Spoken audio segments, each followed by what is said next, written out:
We do, but we don't have your bibliography. Do you Oh. have a copy? I have it on the back of these copies. Yes. Thank you. Thank you so much.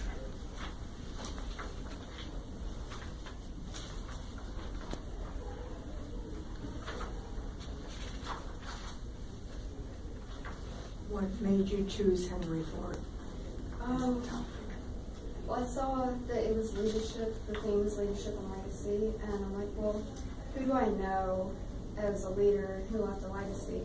So I kind of like thought about it for a few days and looked around my environment and like Ford cars. So I went into like did some Wikipedia research and I'm like, oh, that's really interesting. He was an anti-Semite and a very colored character. And there were a lot of sides to Henry Ford that I wanted to learn more about. Is he related to you? Not at all. No, I'm doing it for the state. Yeah.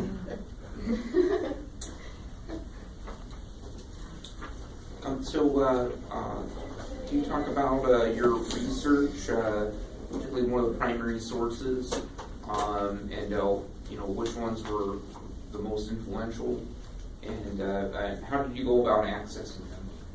A lot of my research was online because we literally went to the library and checked out every book on Henry Ford, like we requested them. Okay. And a lot of those sources were like The People's Tycoon and like long secondary sources. But my favorite primary source was probably from the curators from the Henry Ford Museum by John and Horace Dodge. Okay. So I believe they worked in the factory. Did you come across in your research any forces that were against Henry Ford? You elaborate his successes, but what about his failures or competition? Did you come across anything like that in your research? I did. Like Edsel Ford was his son, and he had a lot of competition with the son because he put him as the head of the company, but then he still wanted to be in charge. So, like Edsel tried to build another building, and Henry Ford's like, "No, you're not going to," and he had him just leave the foundation there. But what about outside of Ford? How did he interact with his competitors that would make him, what was going on with the competitors that made him different? They gave him an He edge. had a lot of motivation and drive, and he had kind of been at a lot of the companies, like the former General Electric, and he'd seen the way things worked in the smaller companies. So I think as Ford Motor Company progressed and became more successful, he had more money, and he could kind of buy out, and through his newspaper, he influenced the people to buy Ford cars over other cars. Okay. Did he buy out competitors or other companies who were trying to sell the same product, or was he just making the best one and promoting it and just got the market to show up to him? I don't think I think there was one company that he bought out, but I don't remember what company that was. Okay. But he did a lot of promotion, and since the common people were able to work at his plant, I think that really helped him to get word out there. And then after the $5 day was announced, like people were excited about Henry Ford, and they viewed him as a great leader. Did you come across in your research any repercussions of making that decision? You discussed in your paper that the hours, and I assume the workers didn't like it. So when he made such a drastic change, did you come across anything that was a pushback for him making such a decision, a business decision? Not really.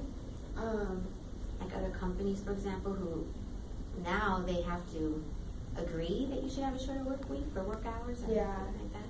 I didn't really look into that. I was more looking for leadership, and then how the life of the common man was changed by Henry Ford and his legacy, because he changed how people live and how they transport goods and people, and almost caused the spread of urban society and how we see it today. because of how they could transport themselves and work far from home. Your conclusion in the paper was a strong one, and it really, you tied all the ends together very well. I agree. In that conclusion. That being one of them, you go back to the theme of what he did for the common lifestyle, and how he was responsible in many ways for changing it, and I think that is an accurate reflection. Thank you. But there was so much about him, I don't know how you sorted it out to reduce it to the number of words that this paper called for, which did a good job on Thank it. you. I know at the district level, I was under the impression that it was under 1,500 words, because we did not have access to the rule book. Our teacher didn't really see that, and she couldn't find it, and then they changed the website.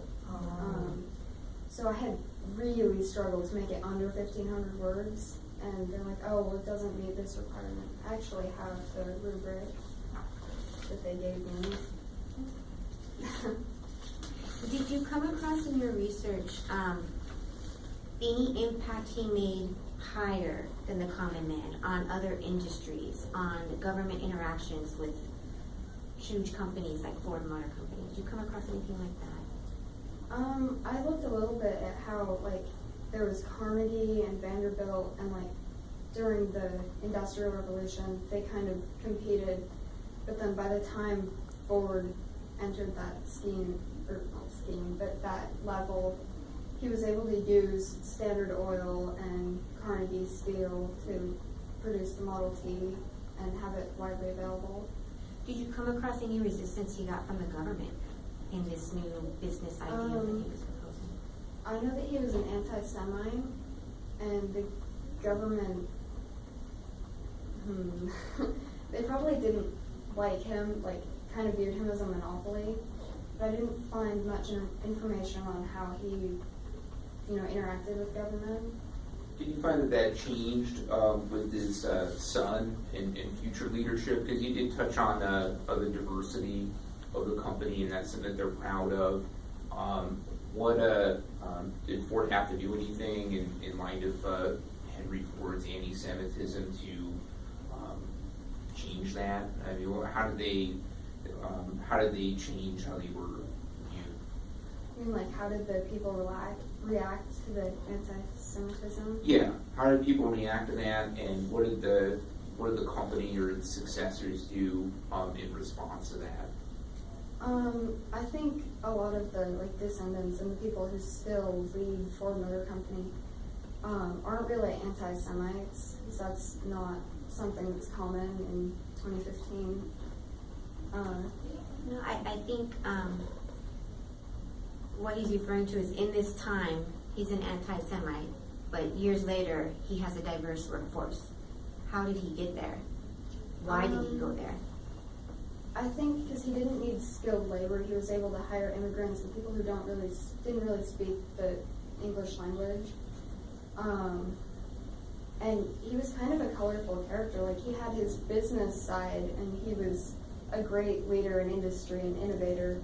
But then his personal life, like his relationship with his son, wasn't all that great. And then he was an anti-Semite.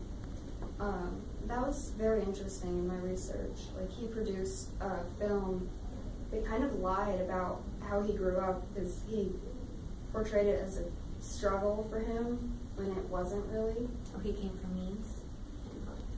Yeah. Did you come across in your research any future successors of Henry Ford that have expanded what he's done, or do you feel that they've just kind of stayed with what he created, other than technology advances, but Yeah. just the business practices, philosophies, things like that? I found that, like, most of the things that he instituted are still there in Ford Motor Company, and they haven't really moved away from that I've seen in my research. So I think most of it's still there. Do you see his legacy as And you highlight this very clearly in your paper, his impact on the common man, but do you think his legacy was more than that, an inspiration or anything like that, since he made that movie you referred to that was ultimately untrue, but do you think he left a legacy of that? You could pull yourself up from your bootstraps and create whatever you want, or no? I think a little bit. So I know during his lifetime, a lot of people admired him. And I found one quote that said, from a worker, that said that they were happy to wear their Ford Motor Company badges on the weekends just to show that they worked there for, I think, he said like a man in the like of Henry Ford. Now that's a huge legacy. Yeah.